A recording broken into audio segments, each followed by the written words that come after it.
The Balkan Pact was signed in 1934 and united all countries bordering Bulgaria to contain it and prevent further expansion. The Bulgarians had territorial claims on all their neighbors, threatening the territorial integrity and stability of the Balkans. However, the real danger was not the Bulgarians, but Italy and Germany, who divided Yugoslavia, ceded Romanian lands, and completely occupied Greece. In this alternate scenario, we wonder what would happen if the Balkan Pact was activated when Italy invaded Greece, bringing all these countries to war against the Axis. How would this have changed World War II? I will try to answer all these questions in this video. Thank you for the ideas in the comments. The reason the Balkan Pact was never activated lies in the agreement itself.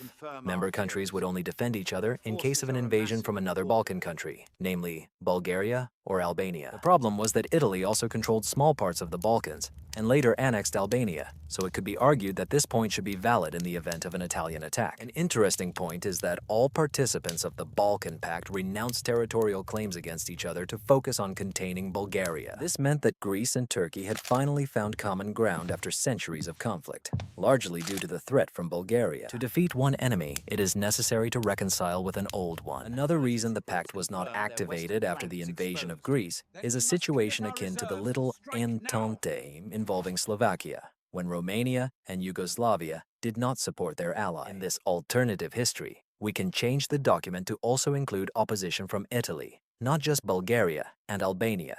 We can alter the mindset of Romania and Yugoslavia. The fact is that both countries were part of the Little Entente, which ceased to exist after Germany occupied Czechoslovakia. The Balkan countries needed to realize the necessity of cooperation and not abandon their allies, or they would be next in line for retribution. Of course, this is not very realistic, but I have a few ideas about how it could have happened. Historically, in 1938, Romanians and Germans met, with the German side demanding trade concessions from the Romanians. The Austrian politician personally demanded the release of certain ultra-nationalists from prison and their placement in power in Romania. The Romanians responded by executing their ultra-nationalist political prisoners. The official justification of the Romanian side was that these prisoners attempted to escape and were executed for it.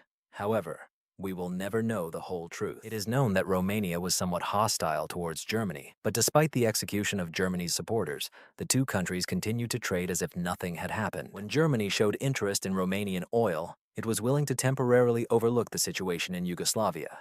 At the same time, the Yugoslavs realized that Italy was an ally of Germany and that the Italians had territorial claims on their lands. This created an atmosphere of war anticipation. A similar situation was developing in Greece, where there was also fear of an Italian invasion, as well as from Turkey, which had claims on the Italian islands of Rhodes. The Italians were also promised control zones in Turkey after the fall of the Ottoman Empire, but this was cancelled, which heightened Turkey's fears of a possible Italian attack.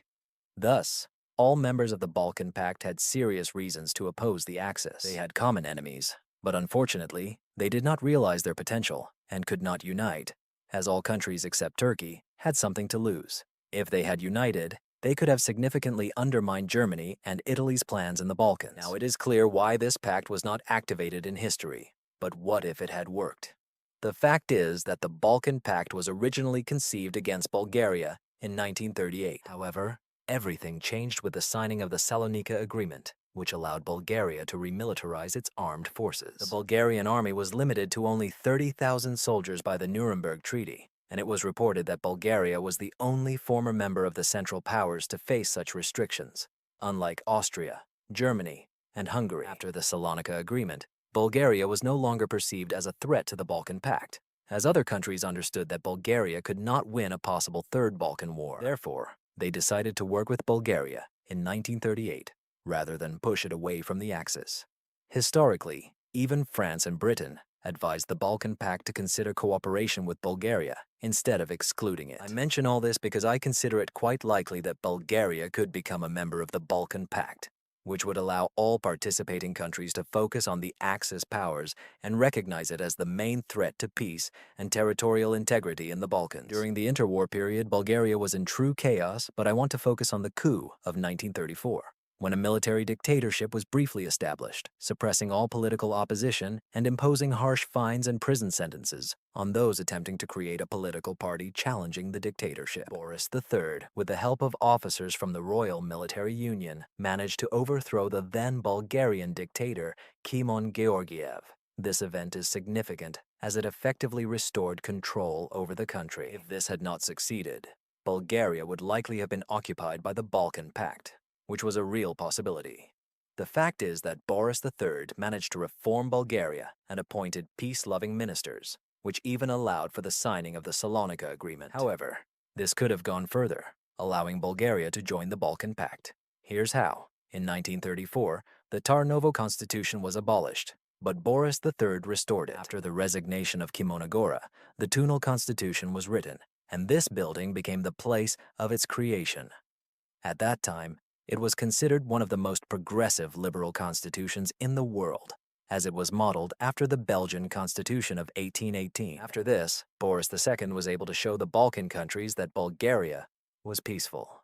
A vivid example of this was the suppression of the internal Macedonian Revolutionary Organization operating in Macedonia, which created problems for both Greece and Yugoslavia. Bulgaria also confirmed its peaceful intentions by signing the Bulgarian-Yugoslav Treaty of Eternal Friendship on January 24, 1937.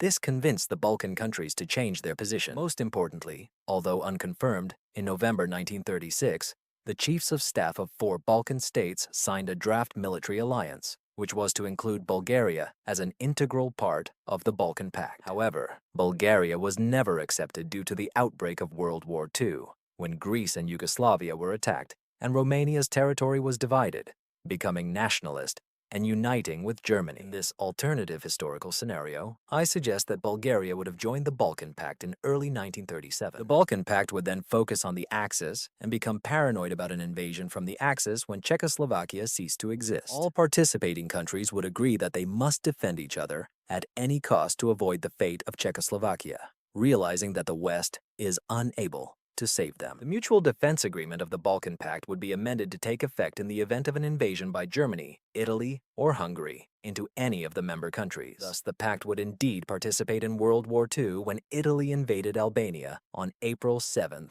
1939. The unity of the Balkan Pact would reach its peak, as they understood that war was inevitable due to the West allowing Germany and Italy to annex countries with impunity. I have coins from Italy and Italian Albania, both from 1941. Which look very similar, and on the Albanian one, you can see Victor Emmanuel III, who became the king of Albanians. It was more of a personal union than an annexation. The Balkan Pact understood that it could not rely on France and Britain, while Poland did not realize this and still hoped that its allies would save them.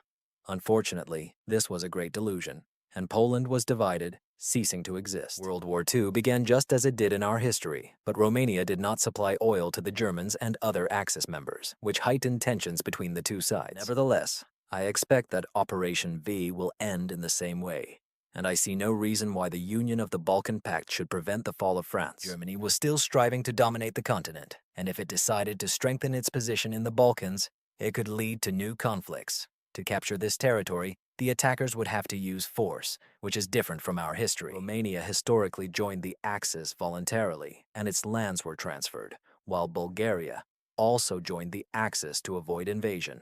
However, Bulgaria did not declare war. Yugoslavia was attacked, but the war was very brief, as the country collapsed mainly from within. Greece fell only after Bulgaria joined the Axis, and Yugoslavia was already captured. It can be expected that the Axis would find it extremely difficult to cope with the Balkans, as Italy demonstrated on October 28, 1940, when they invaded Greece. Initially, they had successes, but they lost ground, especially in the port city. The Axis could not truly strengthen their forces in Albania, so historically they captured the rest of the Balkans for Greece's final capitulation. But this time, it's not so simple. Italy will invade Greece through Albania, leading to the Balkan Pact entering the war against Italy. This war is now separate from World War II, as the Balkan Pact is not yet fighting Germany. Believe it or not, Germany declared war on Greece almost 6 months after Italy. So applying this logic, the Balkan Pact will not join the Allies and enter the war against Germany in a short time. Under such conditions, I would say that Italy is practically guaranteed to lose Albania, as it has happened in history, and Yugoslavia will be able to invade from the east and north, seizing the country. The Italian port could also quickly fall after a short siege by Yugoslav troops, while Italy begins to lose positions on the eastern peninsula and in western Slovenia. I expect this to happen within 1 to 3 months after the war starts, so Germany will need to intervene to save its ally. I see that the situation in Italy may become even more unstable, reminiscent of Italy in 1943. For the entertainment of this alternative historical scenario, I would have Mussolini overthrown, and the Germans would be afraid that Italy might withdraw from the war. Germany will intervene, reinstating Mussolini under the Italian Social Republic, which will effectively become a client state of Germany and lose part of its territory, as happened to Italy in 1943. But now this will happen 3 years earlier, due to the Balkans' significant victory over Italy. Germany will use this as the perfect pretext to merge two separate conflicts, and World War II will expand with the Balkan Pact joining the Allies, while the Axis declares war on the Balkan Pact. Hungary will not receive northern Bessarabia and Vienna for free.